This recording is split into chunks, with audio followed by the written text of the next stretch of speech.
ایک شخص نے رسول اللہ صلی اللہ علیہ وآلہ وسلم سے اپنی قرض کا تقاضا کیا اور سخت سست کہا۔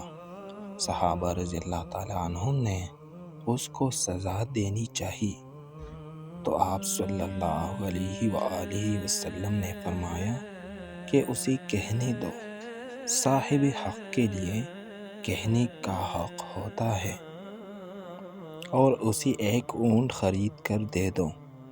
لوگوں نے عرض کیا کہ اس کے اونٹ سے، یعنی جو اس نے آپ کو قرض دیا تھا، اچھی عمر ہی کا اونٹ مل رہا ہے۔